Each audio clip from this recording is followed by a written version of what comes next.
श्री राधा कराव चित पल्लव वल्लरी के।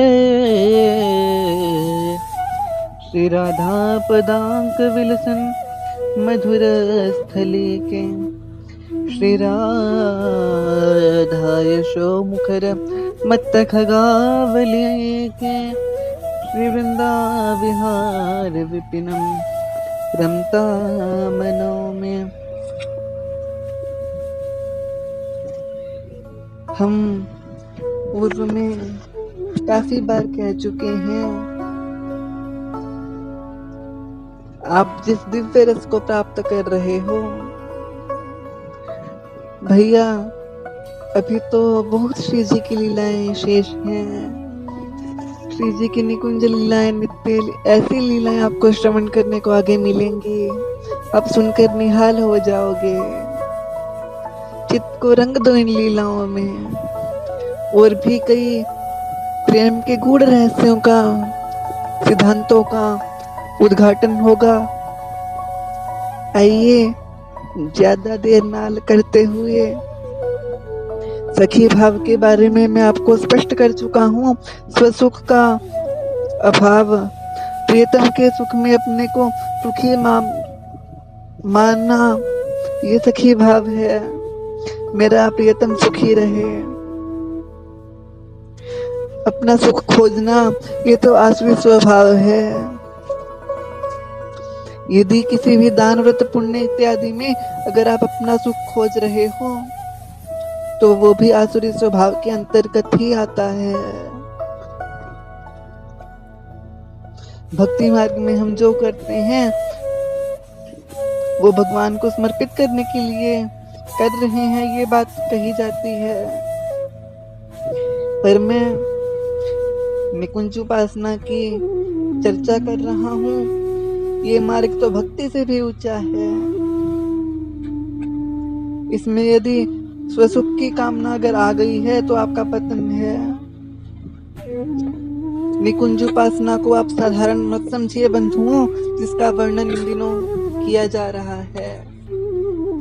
सखी भाव में अपने सुख की होली जलाई जाती है, तब सखी भाव में साधक प्रवेश कर पाता है, क्योंकि कोई है ही नहीं युगल के सिवा।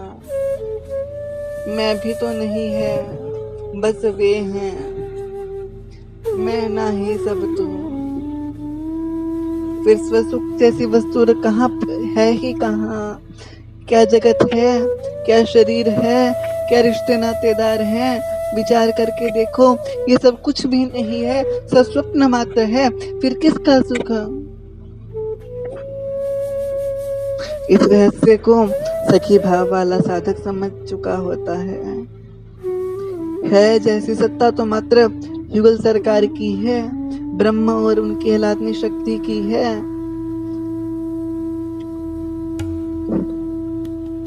हमें भी जो उन्होंने प्रकट किया है वो मात्र उनकी अपने लीला विलास हेतु। फिर स्वसुख कहाँ, अपना सुख कहाँ? चलिए रस सिंधु में डूबिए, अपनी मैं को मिटाइए।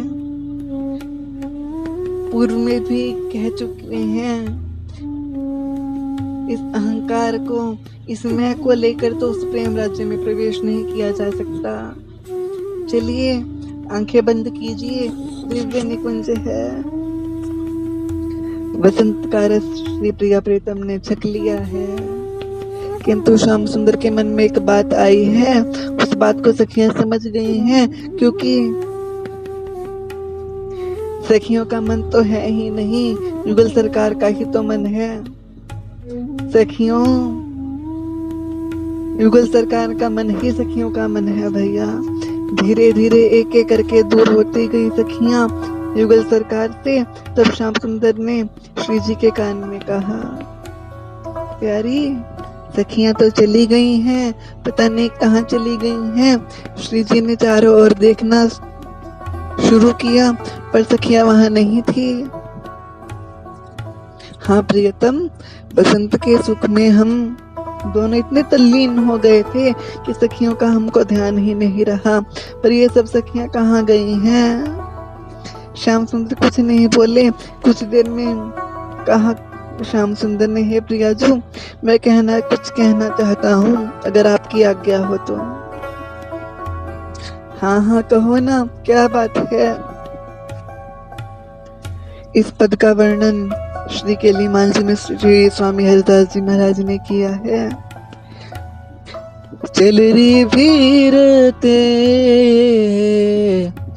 न्यारे खेले, कुंजन कुंजा मंजू में झेले। हे प्रियाजू, इच्छा पूरी नहीं हुई है इस बसंत के खेल की, इसलिए तो मैं कह रहा हूँ, आप और मैं मात्र हम दोनों ही किसी सघन कुंज में चलते हैं, जहाँ कोई ना हो, ना सखी ना पक्षी, कोई भी आवाज ना हो। ऐसे एकांत कुंज में वसंत का उत्सव मनाए, कितना आनंद होगा। श्याम सुंदर ने इतना ही कहा और सोचा था कि श्री जी मान जाएंगे, पर श्री जी ने कहा, नहीं प्रियतम जी। रसिक लाल जी तो चरणों में गिर गए हैं श्री जी के और हाथ जोड़ने लगी हैं। आपको तो मेरी बात माननी ही पड़ेगी। श्री जी का परम सुकोमल हृदय तुरंत उठाया है अपने प्रियतम को और बोले, आप ऐसा क्यों करते हो? आपकी जो अभिलाषा है वो मुझसे अलग तो नहीं है, और मैं ये भी जानती हूँ आप ये सब लीलाएं मुझे सुख प्रदान करने के लिए ही करते हो। मंद मंद मुस्कुराते हुए प्रियाजू बोल रही हैं। अति आनंदित होते हुए उठ गए हैं श्याम सुंदर। श्री जी का कर कमल पकड़कर धीरे धीरे चलने लगे हैं। एक रहस्य कुंज ढूंढ रहे हैं, सघन कुंज कोई मिले, इसकी खोज में दोनों प्रिया प्रीतम चल रहे हैं। आहा, चाल बड़ी में तुम्हारी है प्रिया प्रीतम जी की। हरिवंश महाप्रभु जी अपने पदों में वर्णन करते हैं। गजनायक प्रभु चाल गयंदिनी, गति वृषभानु किशोरी। आहा, जैसे मत्त गजराज चलता है, जैसे हथिनी अपनी मद आराम से चलती है, वैसे ही प्रिया प्रीतम जो की चाल है। कि क्या चाल शाम मतवारी है, गजराज चले मस्ते मस्ते। मेरे प्यारे श्यामा श्याम ने दिल लूट लिया हंसते हंसते। चलते चलते देर हो गई है, पर ऐसा कोई मन भाव वाला कुंज नहीं दिखाई पड़ रहा। प्यारे, यहाँ तो कोई कुंज दिखाई नहीं दे रहा। क्यों ना हम यमुना तट की ओर चलें, शायद उधर ही कोई घना निकुंज मिल जाए। मुस्कुराते हुए प्रिया जी ने कहा है, हाँ आप ठीक कह रही हो प्रियाजू, हम यमुना जी के किनारे चलकर देखते हैं। श्याम सुंदर ने प्रियाजू की बात का समर्थन किया। यमुना जी की ओर मुड़ गए, तभी एक दिव्य फल फूलों से आच्छादित दिव्य सघन निकुंज दिखाई दिया है। कदली के खंभ के दिव्य द्वार बने हुए हैं। कोई सखी वहां नहीं थी, ना पक्षी थी। वह कुंज इतने सघन थी कि प्रकाश की किरण भी वहां पर नहीं पहुंच पा रही थी। पुष्पों से लदे वृक्ष थे, लताएं थी, फूलों के भार से झुकी जा रही थी। हवा शीतल चल रही थी, बड़ी सुहावनी पवन चल रही है। प्यारी जो देखो वो कुंज, उसका द्वार भी कितना प्यारा है, सघन है, वृक्षावलियां भी घनी हैं, लताएं फूलों से लदी हैं। प्यारी चलो ना उस ओर चलो, वसंत का उत्सव मनाते हैं। श्याम सुंदर की उमंग देखकर, श्याम सुंदर को उत्साहित देखकर प्रिया जी और भी प्रसन्न हो रही हैं। चलो प्यारे, आपकी जिसमें प्रसन्नता हो। युगलवर उस द्वार को देखते हैं, कदली के द्वार को छूते ही आगे कुंज में प्रवेश करते हैं तभी आवाज आती है, आइए आइए युगलवर, आइए प्रिया प्रियतम जो, आइए लाड लाडली जो, आपका स्वागत है इस रहस्य कुंज में। आवाज गूंजी पर वो दिखाई नहीं दे रही जिसकी आवाज आ रही है। आप कौन हो? जब आप बोल रही हो दिखाई क्यों नहीं देती? श्याम सुंदर ने कहा, मेरा नाम फूल सखी है, यह सब मैंने ही सजाया है। युगलवर, आपकी अभिलाषा थी सगन कुंज में एकांत बसंत उत्सव में आप दोनों खेलें, तो मैंने आपकी सेवा में प्रस्तुत कर दिया है। आप इसी कुंज में बिलसो। फूल सखी, श्याम सुंदर ने सोचा, मन ही मन में नाम लिया है। जी, मेरा नाम फूल सखी ही है। मैं धन्य हो गई आपने हृदय में मेरा नाम उच्चारण किया। धीरे से श्याम सुंदर बोले हैं, हम तो श्री जी के कानों में बोल रहे हैं, हम तो सखियों से बचने के लिए भागे थे, ये सखियां तो यहाँ भी आ पहुंची। श्याम सुंदर हंसे। फूल सखी, पर आप सामने तो, प्रियाजू ने कहा। नहीं, श्याम सुंदर की अभिलाषा थी कोई सखी उनके साथ ना रहे, इसलिए मैं सामने नहीं आ सकती। ये स्वामिनी जो, मेरी आपसे प्रार्थना, आप 10 चरण आगे चलिए। दक्षिण की ओर एक दिव्य सिंहासन है, सगन कुंज में ही है, आप विराजे, मुझको बड़ा सुख मिलेगा। श्री प्रिया प्रीतम दिव्य सिंहासन पर विराजमान हो गए हैं, पर ये क्या, श्री जी में कोई उत्साह नहीं है। श्याम सुंदर ने श्री जी से पूछा, क्या हुआ प्रियाजू? अभी तो आप बहुत प्रसन्न थी, पर एकाएक आप उदास क्यों हो गई हो? प्यारी, मुझसे कोई अपराध हो गया है? श्याम सुंदर ने विनीत भाव से पूछा है। नहीं नहीं प्यारे, ऐसा मत बोलो, मैं ठीक हूँ। नहीं प्यारे, नहीं नहीं, मैं आपको समझता हूँ, अच्छे से समझता हूँ, आपको बताना पड़ेगा आप उदास क्यों हो। जिद करने लगी हैं श्याम सुंदर श्री जी से। श्री जी ने कहा, प्रियतम, मुझे मेरी सखियों की याद आ रही है। प्यारे, अन्यथा मत लेना,